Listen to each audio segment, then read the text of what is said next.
Master గారి మాటగా చెప్పుకుంటూ ఉన్నాము. మన రికార్డింగ్ నెంబర్ ఇది 84.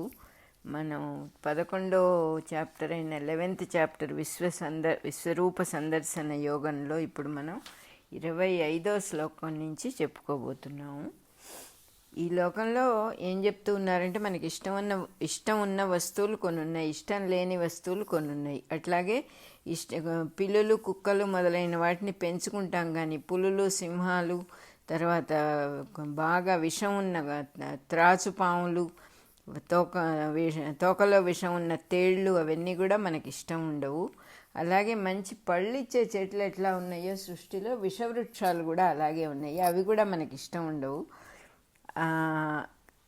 ఇలా ఎందుకు చేస్తున్నాడు దేవుడు ఇవన్నీ? నాకు కూడా ఒకప్పుడు అనిపించేది, అమ్మో ఎన్ని రకాల బాధాకరమైన క్రీచర్స్ ఉన్నాయి సృష్టిలో, ఇవన్నీ ఎందుకున్నాయి అబ్బా, ఇవి లేకుండా ఉంటే ఎంత హాయిగా ఉంటుంది అనిపించేది.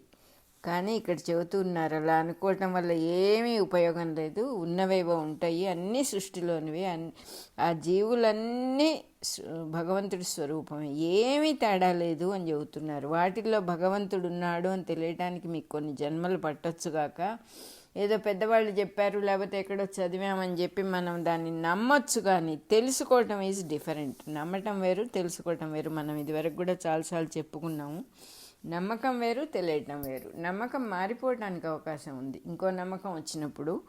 అలా కాకుండా తెలుసుకున్న విషయం ఎప్పుడు కూడా మారటం అనేది ఉండదు. తెలుసుకోగలిగితే అంతటా దైవం ఉన్నప్పుడు ఈ వీటిల్లో మటుకు దైవం లేడా అని తెలుసుకున్నప్పుడు మనకు అసలు సరైన పద్ధతి అది అని చెబుతున్నారు. పైగా మనం వాటిని వేటాడి చంపుతున్నాము. ఆ క్రూర జంతువులని చెప్పబడే వాటిని ఏనుగుల చేత పులుల చేత, సింహాల చేత బోనుల్లో పెట్టి సర్కసులు చేయిస్తున్నాము. మరి వాటికి భార్య, పిల్లలు, కుటుంబాలు ఉంటాయి కదా, వాటిని మనం బాధించినట్టే కదా, మనకు ఆ జ్ఞానం ఉండట్లేదు కదా. సో వాటికి మనం శత్రువులం అయిపోయాం.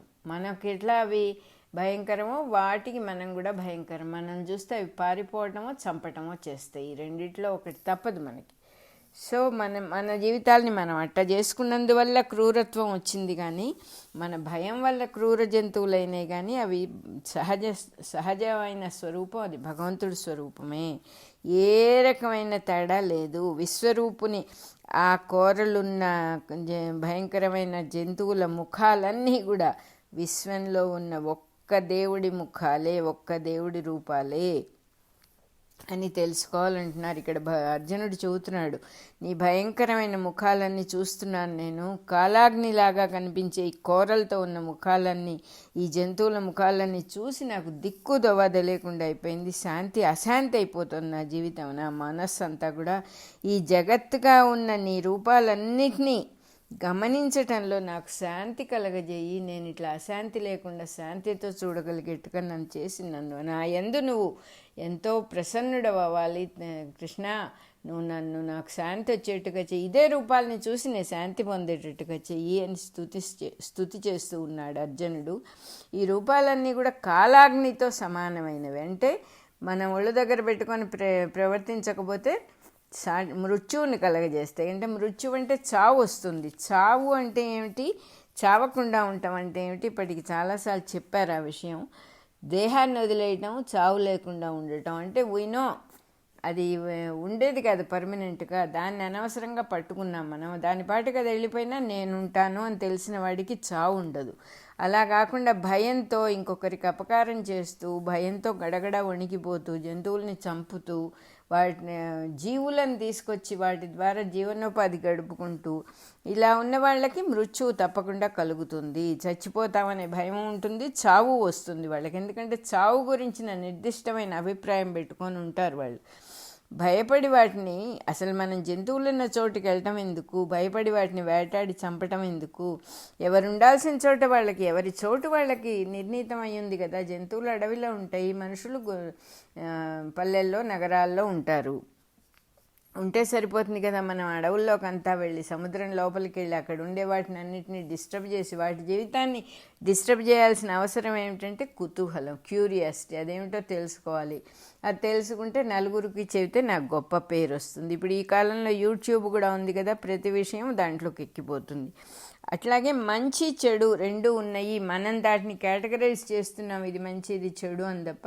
సృష్టిలో వెరైటీ ఉంది. ఏమిటా వెరైటీ? క్రూర జంతువులు ఉన్నాయి, సాధు జంతువులు ఉన్నాయి. మనుషుల్లో మంచివాళ్ళు ఉన్నారు, రాక్షసులు ఉన్నారు. అదేవిధంగా నీకు ఇష్టమైన ఉన్నాయి, నీకు ఇష్టం లేని ఉన్నాయి. ఈ రకంగా ఉన్నప్పుడు ఇది కూడా మనుషుల్లో వెరైటీ ఉందని చెప్పుకున్నాం కాబట్టి కొంతమంది సముద్రంలో దూకి అడవుల్లోకి వెళ్ళి జంతువుల్ని శిక్షిస్తారు. మనకు సంబంధించిన విషయం కాదు, మనం చేయకుండా ఉండటం వరకే. ఈ టీచింగ్ చక్కగా అర్థం చేసుకోవాలి. వాళ్ళు తప్పు చేస్తున్నారని లేదు, అది భగవంతుడి సృష్టి కదా, భగవంతుడే కదా ఆ రూపాల్లో ఉన్నాడు. ఎట్లా ఉందంటే వేటాడే జంతువుల రూపంలోనూ దైవమే ఉన్నాడు, వేటాడే మనిషి రూపంలోనూ దైవమే ఉన్నాడు. అర్జునుడి ముఖాలన్నీ చూసి నాకు దిక్కు తెలియకుండా పోతోంది, నాకు చూపించు, ఒక దోవ చూపించు అని అడిగాడు పరమాత్మని. అంటే ఏది చేయొచ్చో ఏది చేయకూడదో తెలుసుకోలేని పరిస్థితుల్లో ఒక భగవంతుడు అనుగ్రహం ఉన్నప్పుడు మటుకే మనకి జ్ఞానం లోపల నుంచి స్ప్రౌట్ అవుట్ అవుతుంది.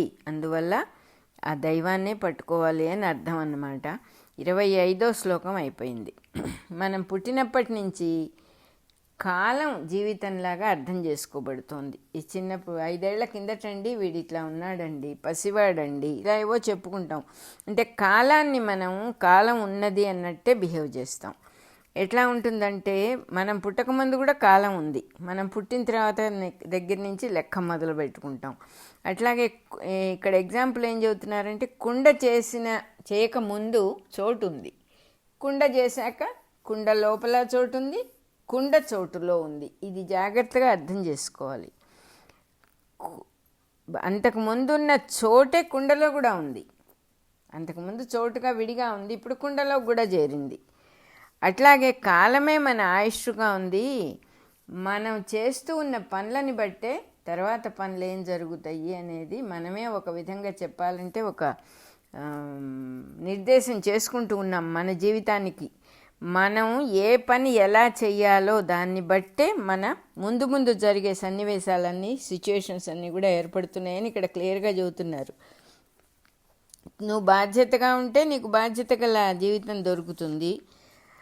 అట్లాగే చాలామందికి పిల్లల్ని చక్కగా పెంచుకుంటారు, పెంచిన తర్వాత వాళ్ళు వీళ్ళని జాగ్రత్తగా చూసుకుంటారు. పూర్వకాల పద్ధతి అది. ఇప్పుడు పెద్దవాళ్ళు పిల్లల దగ్గర ఉండటానికి ఇష్టపడట్లేదు, పిల్లలు పెద్దవాళ్ళని ఉంచుకోవడానికి ఇష్టపడతారు, కానీ ఆ అనుభవం కొత్త అయిపోయింది. ఇప్పుడు పిల్లలకు కూడా మన పెద్దవాళ్ళు వెళ్ళి పిల్లల దగ్గర ఉన్నప్పుడు ఆ అడ్జస్ట్మెంటు వీళ్ళకి కొత్తగా ఉంది, వాళ్ళకి కొత్తగా ఉంది. అదొక ప్రజెంట్ డేస్ ప్రాబ్లం. ఎందుకంటే పూర్వం కోడళ్ళు అత్తగారింటికి వచ్చేవాళ్ళు, కొడుకులు అక్కడే ఉండేవాళ్ళు. వచ్చిన వాళ్ళు అడ్జస్ట్ అయ్యేవాళ్ళు, ఎందుకంటే ఒక్క మనిషే వచ్చింది, ఆ మనిషి అడ్జస్ట్ అయిపోతుంది ఇక్కడ, అది ఈజీ. ఇప్పుడేమవుతోంది, వాళ్ళు విడిగా ఉంటున్నారు, కొడుకు కోడలు. చాలా సహజంగా కొడుకు పెళ్లి కాకముందే వేరే ఊరికి ఉద్యోగరీత్యా వెళ్ళిపోతాడు, పెళ్లి చేసుకుని అక్కడ వాళ్ళతో ఉంటే ఈ అత్తమామకి కోడలతో కొత్త, కోడలికి అత్తమామతో కొత్త, కలిసి బతకటం అనేది న్యాచురల్గా జరగట్లేదు. ఇదొక వెరైటీ. ఇప్పుడు ప్రస్తుతం అట్లా ఉంది. అట్లా చెప్తూ ఉన్నారన్నమాట. పిల్లల్ని ఎలా పెంచుతాము, మనం ఎంత బాధ్యతగా ఉంటాము, వాళ్ళు ఎంత బాధ్యతగా ఉండటం నేర్చుకుంటారు, మనమే కదా నేర్పుతాం పిల్లలకు అంటున్నారు.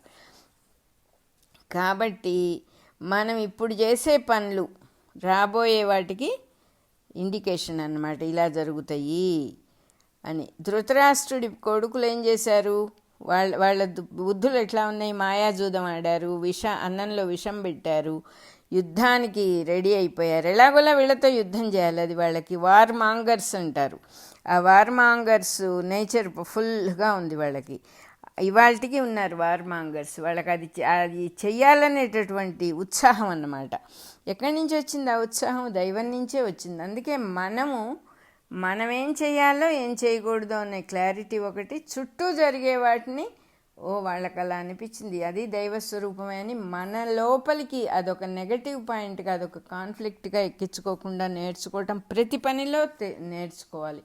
మన పిల్లల దగ్గర అవ్వచ్చు, మన ఆఫీస్లో అవ్వచ్చు, మన కిచెన్లో అవ్వచ్చు, వంట వాళ్ళు అవ్వచ్చు, పని వాళ్ళు అవ్వచ్చు, ఎవరో మన ఇంట్లో ఏదో రిపేర్ కోసం వచ్చిన వాళ్ళు అవ్వచ్చు, వాడు రూడ్గా ప్రవర్తిస్తాడు ఒక్కొక్కడు. మరి అది భగవత్ స్వరూపమే కదా అని మనం స్థిమిత పడినప్పుడు అవతల మనిషిని ఎలా చూడాలి అనేది మనకు క్లారిటీ వస్తుంది. సిచ్యువేషన్లో ఇరుక్కోకుండా ఉంటాం. అది చెబుతున్నారన్నమాట. ఇంకా ఏం చెబుతున్నాడు, ధృతరాష్ట్రుడి కొడుకులు ఇట్లాంటి పనులన్నీ చేశారు కాబట్టి వాళ్ళ చావు ఎలా ఉండాలో వాళ్ళే నిర్ణయించుకున్నారు. ఫలితాలు కలిగే లోపల, అంటే ఒక పని చేసి దాని ఫలితం యుద్ధం వచ్చే లోపల వాళ్ళు చచ్చినట్టే లెక్క అంటున్నాడు పరమాత్మ. వాళ్ళు బతికున్నారని నీకు అనిపించవచ్చు, కానీ వాళ్ళు ఆల్రెడీ ఆ పాతలోకి ఎక్కేశారు వాళ్ళు చేసిన పనుల వల్లనే. అందువల్ల వాళ్ళు చచ్చిపోయిన వాళ్ళ కిందే లెక్క. అంటే విశ్వరూపుడి ముఖాల్లో నిర్ణయము అనేబడే ద్వారం ఒకటిట. ఆ నిర్ణయ ద్వారంలోకి ఇంకా వాళ్ళు వెళ్ళలేదు, కానీ చచ్చిన వాళ్ళ కిందే లెక్క. They are ready to go, క్యూలో ఉన్నారు అని చెప్తూ ఉన్నారు. అర్జునుడికి కనపడుతోంది ఆ నిర్ణయ ద్వారంలో, ఆ భయంకరమైనటువంటి నిర్ణయ ద్వారపు కోరల్లో చిక్కుకున్నారు కొంతమంది మనుషులు. కొంతమంది తలకాయలు చితికి యుద్ధంలో పిండి పిండి అయిపోతున్నాయి. ఆ నోట్లోనే, ఆ నిర్ణయ ద్వారంలోనే ఇవన్నీ కనిపిస్తున్నాయి అర్జునుడికి. అలాంటి దృశ్యాన్ని చూస్తున్నాను అని చెప్తూ ఉన్నాడు ఆయన. కాలానికి అతీతమైన విశ్వరూపాన్ని చూడగలిగితే మనం చేసే పనులే కాక నిర్ణయించబడిన పనులు కూడా మన కళ్ళకు కట్టినట్టు కనిపిస్తాయి అని చెప్పారు. ఇక్కడ 26, 27 శ్లోకాలు అయిపోయినాయి. ప్రతి వ్యక్తికి కూడా తన స్వభావం అని ఒకటి ఉంటుంది, అది పనిచేస్తూ ఉంటుంది. కానీ వాటి అతను నేర్చుకున్న తెలివితేటలు, నేర్చుకున్న మంచి విషయాలు పనిచేయవు. ఎంత చక్కగా చెప్తూ ఉన్నారో. మనము ఎక్కడ చిక్కుకుపోతామంటే, ఇప్పుడు ఎలా ఉంటుందంటే, నేను చాలా స్వతంత్రుణ్ణి అని ఒకడు అనుకుంటాడు. కానీ వాడు అప్పుడప్పుడు చెప్తూ ఉంటాడు తెలియకుండానే, మా ఆవిడ ఏం చెబితే నేను అది చేస్తూ ఉంటాను, అప్పుడప్పుడు ఆవిడ నాకు ఫ్రీడమ్ ఇస్తూ ఉంటుంది అని చెబుతాడు. అలాగే ఒక భార్య కూడా చెబుతుంది, నేనంతా నా ఇష్టం వచ్చినట్టే చేస్తానండి, కానీ ఆయన ఇష్టానికి లోబడే చేస్తాను ఏదైనా కూడా, ఆయన ఎప్పుడైనా నాకు ఫ్రీడమ్ ఇస్తారు అని ఆవిడ కూడా చెబుతూ ఉంటుంది. అంటే అర్థం ఏంటి, మనం 24 గంటలు మన స్వభావంలోనే ఇరుక్కొని ఉన్నాము. అప్పుడప్పుడు ఆ స్వభావం మనకేదో ఫ్రీడమ్ ఇచ్చినట్టుగా చూపిస్తూ ఉంటుంది తప్ప ఇట్ డస్ నాట్ మీన్ ఆ ఫ్రీడమ్ కూడా బానిసత్వంలోదే. ఫ్రీడమ్ అనే మాటకు అసలు అర్థం లేదు. మనం ఫ్రీగానే ఉన్నాం యాక్చువల్గా, కానీ అలా భావన చేస్తూ ఉంటాం మనం. అందువల్ల ప్రతి వ్యక్తికి ఓ స్వభావం ఉంటుంది. వాడు ఎన్ని మంచి విషయాలు నేర్చుకున్నా ఆ స్వభావమే పైకి వస్తుంది, కానీ ఆ చెడ్డ వాడు నేర్చుకున్న విషయాలేమీ పనిచేయవు అంటున్నాడు. అలా కాకుండా మంచి స్వభావంగా కనుక ఏర్పడిన వాడికి, ఆ మంచి స్వభావం ఉన్నవాడి మీద చెడ్డ విషయాలు పనిచేయవు అంటున్నారు. రామాయణం చదువుకునేటప్పుడు మంచి స్వభావం ఉన్నవాడికి రాముడిలాగా ఉండాలి, రావణుడిలాగా ఉండకూడదు అని తెలిసిపోతుంది. చెడ్డవాడికి ఎలా అనిపిస్తుంది, రావణాసురుడు సీతను ఎత్తుకుపోయాడు కదా, ఏ కాలంలో అయినా ఉన్నారు ఇట్లాంటి వాళ్ళు, మనం చేస్తే మటుకు తప్పేమిటి అనిపిస్తుందిట. అంటే మన స్వభావాన్ని బట్టి ఒకే విషయాన్ని ఎట్లా డిఫరెంట్గా అర్థం చేసుకుంటామో చెప్తూ ఉన్నారు ఇక్కడ. సో అట్లాంటి ధర్మ సాధన చేయకుండా ఉండేవాడికి స్వభావం ఒక మహాప్రవాహంలాగా ఇష్టము అయిష్టము అనే వాటిని పెట్టి జీవితాన్ని అటు ఇటు లాగిపడేస్తూ ఉంటుంది. ఒక మహాప్రవాహంలాగా ఇష్టాలను ఏర్పరిచి పనులు చేయిస్తూ ఉంటుంది. ప్రవాహాన కొట్టుకుపోయేవాడు నిలదొక్కుకొని ఆత్మరక్షణ ఎట్లా చేసుకుంటాడు, కొట్టుకుపోతూ ఉన్నవాడు. ఏదో ఒక యాంకరింగ్ ఉండాలి వాడికి. మంచి చెడ్డ స్వభావాలు మహానదులై ప్రవహిస్తాయి, వాడు కొట్టుకుపోతుంటాడు దాంట్లో. అందువల్లనే జీవులు ఏదో తోచిన పని చేసుకుంటూ కొట్టుకుపోతూ ఉంటారు. అనేక నదుల వేగము సముద్రం వైపుకి ఆ నదులను ప్రవహింపజేస్తుంది. ఎన్ని నదులు వెళ్ళి సముద్రంలో కలుస్తాయి. ఎంత ఆశ్చర్యకరమైనటువంటి సృష్టి ఇది. ఎక్కడెక్కడి నదులకి ఉరుకులు పరుగులతో వచ్చి సముద్రంలో కలిసిపోతాయి. సముద్రంలో కలిసిన తర్వాతనే వాటికి శాంతి. అప్పటి వరకు చంచలమైపోయి ప్రవహించి వచ్చి ఆ సముద్రంలో కలిసిన తర్వాత స్థిమితపడతాయి. అప్పుడేమవుతుంది, సముద్రంలో కలిసిన నదికి తనకు అంటూ విడిగా ఎగ్జిస్టెన్స్ లేదు. సముద్రమే ఉంటుంది కానీ నది లేదు. మృత్యువు కూడా అట్లాంటిదే అంటున్నారు. కాబట్టి విశ్వరూపాన్ని విశ్వరూపంలో అర్జునుడికి ఈ దృశ్యం కూడా కనిపించింది. నదులు ప్రవహిస్తూ వచ్చి సముద్రంలోనే మాయమవుతున్నట్టు, ఈ ప్రపంచంలో వీరులందరూ విశ్వరూపుని ముఖంలో ప్రవేశిస్తున్నట్టుగా అనిపించింది. నదులన్నీ సముద్రంలో ఎంత సహజంగా కనపడిందో అతనికి. నదులన్నీ సముద్రంలో కలవటం ఎంత సహజమో, మనుషులందరూ కూడా ఈ విశ్వరూపుడి ముఖంలోకి ప్రవేశించి వాళ్ళు ఆయనగా అస్తిత్వాన్ని కోల్పోయి ఆయనగా అయిపోతున్నారు అని అర్థమైంది. ఈ పైన చెప్పే విషయాన్ని బట్టి నచ్చని విషయాలు కొన్ని, నచ్చిన విషయాలు కొన్ని ఏర్పడుతూ ఉంటాయి. నచ్చిన వాటి వైపు జీవుడు ఆకర్షించబడతాడు. ఇలాంటి సమయంలోనే ఎక్కార్ట్ టోలే ఒక మాట చెప్పారు. ఏంటంటే, చాలా బాగుందండి అంటే అది కూడా ఈగోనే. అస్సలు బాగుండలేదు అన్నా కూడా ఈగోనే. నాకు చాలా ఇష్టం అండి అంటే ఈగో. నాకు చాలా అసహ్యం అండి, నాకు ఇష్టం లేదండి అంటే అది కూడా ఈగో. రెండు ఈగోలే. సృష్టిలో ఇవి ఉన్నాయి, నువ్వెందుకు వాటిని తల్లోకి ఎక్కించుకోవడం? ఓహో అలా ఉందా, సరే అయితే అని ఊరుకోవాలి. కానీ దాన్ని ఒక కాన్సెప్ట్ చేసి బుర్రలోకి ఎక్కించుకుని ఏంటి ఇట్లా ఉంది, అస్సలు బాగుండలేదు, నాకు అస్సలు నచ్చలేదు ఆవిడ బిహేవియర్, ఆయన బిహేవియర్. మనకెందుకు, మనకి నచ్చటం ఎందుకు? ప్రతి విషయం ఈ సృష్టిలో ఉన్నవన్నీ మనకు ఎవడన్నా నీకు నచ్చినయో లేదో చెప్పి లిస్టు రాయిన ఆయన అని మనకు ఉద్యోగం ఇచ్చి డబ్బులు ఇస్తున్నారా? మనకెందుకు అసలు? మనకేం సంబంధం? ఎంతమందో ఎన్ని రకాలుగానే ఉంటారు. ప్రతివాడిని బేరీజ్ వేసి మన బుర్రలోకి ఎక్కించుకొని త్రాసులో తూచి వీడు మంచి వీడు చెడు, వీడు మంచి, మనకెందుకు? ఇది బాగుంది అది బాగుండలేదు, అవసరం లేదు అని చెబుతున్నారు. అదేవిధంగా ఇక్కడ చెప్తూ ఉన్నారు, నచ్చిన విషయాలు నచ్చని విషయాలు. నచ్చిన వాటి వైపు ఆకర్షించబడతాడు అంటే అది ఇష్టమైనవంటే ఈగో అన్నమాట. ఈగో అంటే ఫాల్స్ సెల్ఫ్ లీడింగ్లో ఉంది. మనస్సే వాడిని అటు ఇటు ఆకర్షిస్తోంది అనే విషయం. నచ్చిన వైపునకు జీవుడు ఆకర్షించబడతాడు. వినాశం కలిగే సమయం వచ్చిందంటే వినాశకరమైన స్వభావాన్ని కలిగిన వాడు వినాశకరమైన విషయాలతో ఆకర్షించబడతాడు. లేకపోతే ఆ కౌరవులు చేసిన పనులేమిటి అసలు? ఒకటా రెండా? వాళ్ళ జీవితం అంతా వీళ్ళని బాధ పెట్టడం మీదే డిపెండ్ అయింది కంప్లీట్గా. ఎందుకు? దానివల్ల వాళ్ళ జీవితం అంతా వృధా అయిపోలేదా? వాళ్ళకంటూ ఒక జీవితం ఉందని కూడా మర్చిపోయారు. ఎప్పుడు కచ్చలు, కోపాలు, పగ తీర్చుకోవటాలు, దానివల్ల జీవితం మొత్తం పాడైపోతుంది కదా. వాళ్ళ తల్లిదండ్రులకు శాంతి ఉండదు, వాళ్ళ చుట్టుపక్కలకు శాంతి ఉండదు, వాళ్ళకి శాంతి ఉండదు. కానీ అది ఉన్నది అనేది, అది మనం చూసి ఏం నేర్చుకోవాలి? మనం అలా ఉండకూడదు అని నేర్చుకోవాలి. అంత మటుకే. రాత్రిపూట దీప పురుగులు వస్తాయి, మనం ఏమన్నా గమనిస్తే. ఆ దీప పురుగుల్లో మిడతలు దీపం వైపు ఆకర్షించబడి మంటల్లో పడి చచ్చిపోతూ ఉంటాయి. ఆ విధంగా కౌరవులు మహావేగంతో విశ్వరూపుడి నోళ్లల్లోనికి ఆకర్షించబడిన వారై చనిపోతున్నట్టుగా కనపడింది ఈయనకి. అర్జునుల వారికి 29వ శ్లోకం అయిపోయింది. పెద్ద అగ్ని ప్రమాదం, కాలాగ్ని స్వరూపుడు అని ఇక్కడ హెడ్డింగ్ 29వ శ్లోకం తర్వాత. పెద్ద అగ్ని ప్రమాదం జరిగే దృశ్యం చూడటానికి చాలా భయంకరంగా ఉంటుంది. పెద్ద మంట గాలి విసురుకి అటు నుంచి ఇటు దూసుకుపోయి ఆ ప్రదేశంలో అంతకు ముందున్న వస్తువులన్నీ మండిపోవటం మొదలు పెడతాయి. మంటలో కలిసి మాయమైపోతాయి అంటున్నారు. మంటకు ముందున్న వస్తువులు మంటకు తర్వాత ఉండవు. అబ్బా, ఎంత బాగా చెబుతున్నారు. మంటలు నాలుకతో వానిని నాకి చప్పరించేస్తున్నట్టుగా అనిపిస్తుంది చూసే వాళ్ళకి. చూడగలిగితే అట్లా భయం పడకుండా. తిన్నగా గమనిస్తే కాలం కూడా పని ఇట్లాగే చేస్తూ ఉంటుంది అంటున్నారు. చిన్నప్పుడు కనిపించిన కొందరు మనుషులు, కొన్ని చెట్లు, ఊళ్ళు, ఆకారాలు మనం పెద్దవాళ్ళమై చూసేటప్పటికి ఉండవు, మాయమైపోతాయి. ఏమైపోయినాయి? ఈ కాలాగ్ని అనేది మింగేసిందన్నమాట వాళ్ళని. అదే రకంగా కొన్ని కొండలు తవ్వేస్తారు, నదుల ఆకారాలన్నీ మారిపోతాయి. నీళ్లున్న చోట స్థలాలు ఉండి ఇళ్ళు కట్టేస్తారు, చెరువులు ఉన్న చోట ఇళ్ళు కడతారు, ఇళ్ళున్న చోట చెరువులు వస్తాయి. దేవాలయాలు పూర్వం ఎంతో పవిత్రంగా చూసిన చోట దుకాణాలు వస్తాయి. ఈ పేర్లను దీని కాలమహిమ అంటారు.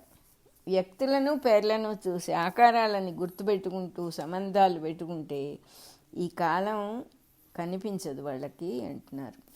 గభాలున దుఃఖ దృశ్యాలు ముంచెత్తుచు అంటే ఉన్నట్టుండి ఏదో పెద్ద దుఃఖం ముంచుకొస్తుంది, పెద్ద న్యూస్ వస్తుంది, టెలిగ్రామ్ వస్తుంది, మనం కూడా కింద పడిపోతాం, అయ్యో అని పడిపోతాం. ప్రతిదానికి మనకి అంతా సమానంగా ఎవరైనా వెనకాలండి అభయహస్తం ఇస్తూ ఉంటే కొంచెం బాగానే ఉంటాం. ఏదైనా చిన్న తేడా వచ్చిందే కూలిపోతుంటాం. మన మనుషులు పోకూడదు, మన చుట్టాలు పోకూడదు, మన తల్లిదండ్రులు పోకూడదు, మన అనేవి ఏవి పోకూడదు, మన ధనం పోకూడదు, మన ఇళ్ళు వాకిళ్ళు పోకూడదు, అన్నీ ఎప్పుడూ ఉండాలి. అంటే ఏమిటి, ఇంకొకళ్ళవి పోవచ్చు అని అర్థమా? పోతూనే ఉన్నాయిగా సృష్టిలో. మనం కళ్ళు తెరిచి చూస్తే అందరికీ సహజంగా ఏం జరుగుతుందో అదే మనకి జరుగుతుంది. కొత్త ఏమిటి ఇందులో అంటే అవతలికి వాళ్ళకి జరిగితే పర్వాలేదు, నాకు మటుకు జరగకూడదు అనే సిద్ధాంతం అసలు ఇంపాసిబుల్. అలా ఉండటం అందరికీ జరిగేవే మనకి జరుగుతాయి. అందువల్ల చెబుతున్నారు, భూత భవిష్యత్ వర్తమానములు ఒకే దృశ్యంగా కనుక చూడగలిగితే ఈ కాలం యొక్క స్వరూపం దర్శనమిస్తుంది అంటున్నారు. మనం చెప్పుకున్నాం కదా ఇంతకుముందు, అనితా మూర్ఛాని అని ఆవిడ, 3గా లేవు ఈ భూత భవిష్యత్ వర్తమానాలు అనేవి. ఒక్క దాంట్లో ఒక్కసారే జరుగుతూ ఉన్నాయి 3 లోకాలు కూడా. 3 లేవు, ఒక్కటే ఉంది. అంటే ఒక గోడ మీద వేసిన ఒక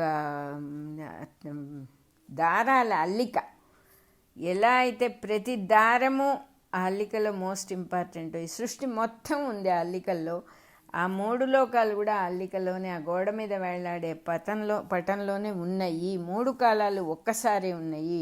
ఇది ముందు ఇది వెనక అనేది మా మనస్సు చెప్తోంది, కానీ అట్లా ఏమీ లేదు అని చెప్పింది ఆవిడ. అది గుర్తుపెట్టుకోవాలి. 3 కాలాలు భూత భవిష్యత్ వర్తమానములు ఒకటే దృశ్యంగా చూడగలిగితే ఈ కాలం ఏమిటో అర్థమవుతుంది అంటున్నారు. అదే భగవంతుడి విశ్వరూపము. దాన్ని చూడగల దృష్టి దివ్య దృష్టి. అది ప్రసాదింపబడిన అర్జునుడికి లోకాలు ఎట్లా కనిపిస్తున్నాయో వర్ణిస్తూ ఉన్నాడు ఆయన. అన్నీ ఒక్కసారే, పాస్ట్ ఫ్యూచరు మనం ఇమాజిన్ చేసుకోవడానికి మనస్సు కొంచెం కష్టం. ఇది ఎందుకంటే వర్తమానంలో ప్రజెంట్ మూమెంట్లో ఉండలేదు, మనస్సు చచ్చిపోతుంది ప్రజెంట్ మూమెంట్లో. భూత భవిష్యత్ వర్తమానాలకి, భూతానికి భవిష్యత్తుకి అంటే పాస్ట్ ఫ్యూచర్కి పెండ్యులం లాగా తిరుగుతూ ఉంటుంది, దాని స్వభావం అది.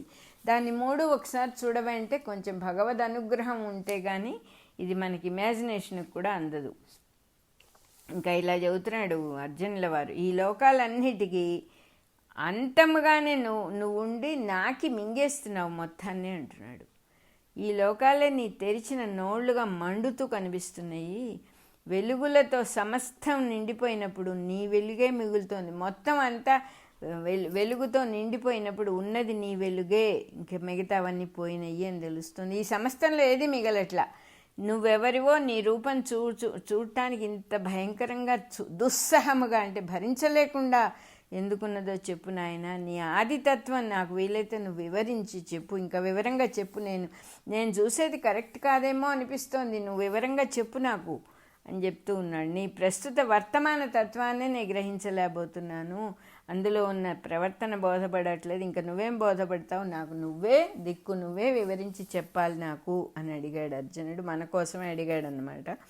ఇట్లా అనటంలో నిత్యము కాలమును ప్రత్యక్షంగా అనుభవించటం, దాన్ని చూడలేకపోవటం, 2 మనం అనుభవిస్తూనే ఉన్నాం కానీ దాని యందు మనకి అవగాహన లేదు అని అర్థమవుతుంది. ఇప్పుడు మరి నిద్ర లేచినప్పటి నుంచి ప్రతి జీవి ఏదో ఒకటి తినేసేస్తూనే ఉంటాయి. తినటము అంటే అర్థం ఏంటి, ఆహుతే కదా, లోపల అగ్నిలో వేసేస్తూ ఉన్నాం, జఠరాగ్నికి ఆహుతి చేస్తూ ఉన్నాం. ఒక జీవి ఇంకొక జీవిని ఆహుతి చేయబడితేనే ఒక జీవి నిలుస్తోంది. ఎట్ ది సేమ్ టైం అన్ని జీవులు సస్టైన్ అవుతూనే ఉన్నాయి. ఏది కూడా కొన్ని జీవులు మటుకు లేవండి ఆహారం అయిపోయినాయి అనేది లేదు, ఉంటాయి, అన్నీ ఉన్నాయి. కాకపోతే ఒకదానికొకటి ఆహారం అవుతున్నాయి. చెట్లని జంతువుల్ని తిని మనిషి బతుకుతున్నాడు, జంతువుల్ని చెట్లని తిని జంతువులు బతుకుతున్నాయి. చాలా ఆశ్చర్యం వేస్తుంది ఇది. అంటే అది ఆ భగవంతుడి నోరు అన్నమాట. ఆహుతి అనేది ఆ భగవంతుడి యొక్క నోరు ఉండబట్టే మనకి ఇక్కడ చిన్నదిగా ఇక్కడ కనపడుతుంది అన్నమాట. ఇట్లా ఎప్పుడూ అనుభవిస్తూనే ఉన్నాం మనం. కాలాన్ని ప్రత్యక్షంగా అనుభవిస్తున్నాం కానీ దాన్ని తెలుసుకోలేకపోతున్నాము. పని మొదలు పెడితే మొదలు అంటాం, ఇది స్టార్టింగ్ పాయింట్ అంటాం, అయిపోతే ఇది ఎండ్ అంటాం. పని పూర్తి చేసేవాడు అతడు పుట్టినప్పటి నుంచే వాడి లెక్క. అంతకుముందు కూడా కాలం ఉంది కదా, పోయినప్పుడు పోయాడు, ఫలానప్పుడు పోయాడు అంటారు. అంతర్యామి యొక్క కాలస్వరూపం పడవల కింద ఉన్న నీళ్లలాగా ఒక్కొక్కడికి ఒక్కో విధంగా కనిపిస్తుంది. అది సముద్రపు నీళ్ళల్లో పడవలు ఉన్నాయి, ఆ నీరే భగవంతుడి కాలస్వరూపం. అయితే ఈ పడవల కింద ఉన్న నీరే చూస్తున్నాడు వాడు, మొత్తాన్ని చూడలేకపోతున్నాడు. ఈ నీరెప్పుడూ ఉన్నది, ఈ పడవ అనబడే నేను వస్తూ పోతూ ఉన్నాను. ఈ నీళ్ళు ఆ శాశ్వతత్వాన్ని తెలుసుకోలేకపోతున్నాడు. ఒక్కొక్కళ్ళకు ఒక్కో విధంగా కనబడుతోంది. ఆ జరుగుతూ ఉన్నదానికి తను వేరని సృష్టిలో ఒక ఎంటిటీ పెట్టుకొని జరిగేదానికి తనకి సంబంధాన్ని పెట్టుకున్నందువల్ల విడివిడివిడిగా కనిపిస్తుంది. తప్పేం లేదు, పొరపాటేం లేదు దీంట్లో. కానీ దీనివల్ల ఇటువంటి దృష్టి వల్ల దిగులు, దుఃఖము, భయము మీకే కలుగుతాయి. తప్పేమీ లేదు. ఎందుకు మనం అనవసరంగా దుఃఖాన్ని కోరుకుంటాం? దుఃఖాన్ని ఎందుకు పొందాలి? సుఖపడాల్సిన పరిస్థితుల్లో అని అడుగుతున్నారు ఇక్కడ. మనస్సు తప్పించుకుంటూ ఏదో ఇంకో దాన్ని, ఉన్నదాన్ని కాకుండా ఇంకా దేన్నో కావాలని అడుగుతూ ఉంటుంది. ఎక్కార్టోలే చెప్తారు, mind doesn't want to be at present moment. ఎందుకంటే it will die if it leaves in the present moment, no question of its existence. అలాగే UG the mind is interested in its continuity అనేవారు. అంటే అది దాని కంటిన్యూటీలో interest కాబట్టి ఎప్పుడు మనకి problems, కష్టాలు చూపిస్తూ ఉంటుంది. కష్టం చూస్తూ ఉన్న కొద్దీ మనస్సు ప్రాపగేట్ అవుతూ దాని లైఫ్ స్పాన్ పెరుగుతూ ఉంటుంది. కష్టాలు లేవు ఇక్కడ, నేను ఎందుకు అలా తీసుకోవాలి, అందరికీ జరిగేవే నాకు జరుగుతాయి, భూమి మీద ఇది సహజం, అప్ అండ్ డౌన్ ఉంటాయి అని తెలుసుకుని ధీరత్వంతో నిలబడిన వాడు ఒకడు ఉంటాడు. వాడికి మనస్సు మనకు పనిచేసినంత చంచలంగా పనిచేయదు, ఎప్పుడన్నా అవసరానికి పనిచేస్తుంది అంతే అది. సో కొన్నాళ్ల పాటు ఈ బాధలన్నీ అయిన తర్వాత వాడికి అర్థమవుతుంది, ఏమిటి అసలు విసుగొస్తుంది, పొద్దుగుకులు ఇదే గొడవ, ఇట్లా కాదు, వేరే జీవితం ఉంది అని గ్రహించి ఈ టోటాలిటీని కొంచెం కొంచెం అర్థం చేసుకోవటానికి ట్రై చేస్తాడు. అదే అంతర్యామి కోసం జీవుడు పడే వేదన అంటున్నారు. దానివల్ల ఏమవుతుంది, నిజంగా వాడికి ఏది కావాలో దొరుకుతుంది అంటున్నారు. ప్రస్తుతం అర్జునుడికి తన బుద్ధి తెలిసినప్పటి నుంచి ఇప్పటిదాకా దుర్యోధనుడు, మిగతా వాళ్ళందరూ, తను పాండవులు, తన పరివారము, తను జీవితంలో వాళ్ళతో గడిపిన అనేక సన్నివేశాలు, అనేక సిచ్యువేషన్స్, ఆ రకంగా యుద్ధం దాకా రావటం అనేది మనసులో అదే పిక్చర్ అతనికి. ఆ కురుక్షేత్రం అనేటటువంటి మైదానం యుద్ధ భూమి అయిపోయింది, యుద్ధానికి రెడీ అయిపోయారు. రాబోయే ముందు వచ్చే రోజుల్లో వీళ్ళందరూ ఎవరు ఉండరు. ఇట్లా అంతర్యామి నుండి పుట్టుక అనే ముఖం నుంచి వచ్చేవాళ్ళు నాశము అనే ముఖంలో ప్రవేశిస్తున్నారు. ఎంత బాగా చెబుతున్నారు. రెండు ఆయన ముఖాలే. పుట్టడం అనేది ఆయన ముఖంలో నుంచే జరుగుతుంది, పోవటం అనేది ఆయన ముఖంలో నుంచే జరుగుతుంది. ఈ తప్పనిసరి అయినప్పుడు ఈ అంతర్యామి రూపానికి ఏమిటి పేరు అని అడుగుతున్నాడు అర్జునుడు. దానికి సమాధానంగా ఆ మొత్తము రూపమే తన చేష్టలలో ఇట్లు సమాధానం ఇచ్చుచున్నది అంటున్నారు. ఇట్లా ఉన్న అంతర్యామికి ఏం పేరు పెట్టచ్చు అని అర్జునుడికి ఆలోచన వచ్చింది. దానికి సమాధానంగానే ఆ రూపమే తన చేష్టల్లో సమాధానం చెబుతోంది తన బిహేవియర్తో.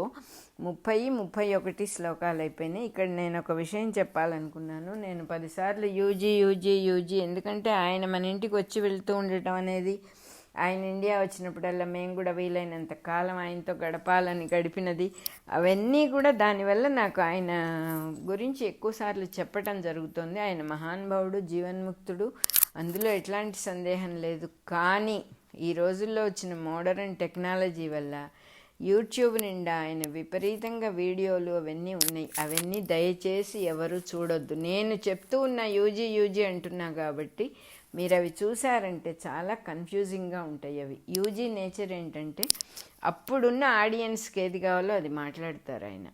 అది అందరికీ జనరల్గా తీసుకునే విషయం కాదు. దాన్ని అసలు యూట్యూబ్లో పెట్టడమే తప్పు. తప్పంటే ఏంటంటే చాలామంది రాంగ్గా తీసుకుంటారు.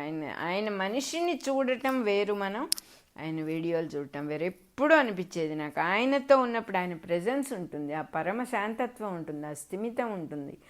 ఈ వీడియోల్లో మనకి చాలా డిస్టర్బ్ అయిపోతాం. అందువల్ల దయచేసి ఆయన వీడియోలు చూడాలని ట్రై చేయొద్దు. ఎవరికైనా ఆయన ఏదైనా తెలుసుకోవాలి ఆయన గురించి అనిపించినప్పుడు, ముకుందరావు గారని ఆయన బయోగ్రఫీ రాశారు యూజీ గారిది, అదొక పుస్తకం మటుకు చాలా హెల్ప్ చేస్తుంది మనం ఆయన అర్థం చేసుకోవటానికి. మిగతావి ఏవి చూడొద్దు దయచేసి. ఎందుకంటే మీరందరూ చూసారంటే దానికి బాధ్యురాలు నేనే అవుతాను. నేనే కదా యూజీ యూజీ యూజీ అని భజన చేస్తున్నాను ఇక్కడ. అందువల్ల ప్లీజ్ డోంట్ గెట్ మిస్లెడ్. అది చెప్పాలని అనుకున్నాను. ఇక్కడ 30-31 శ్లోకాలు అయిపోయినాయి. 84 రికార్డింగ్ నెంబర్ కూడా మనది అయిపోయింది.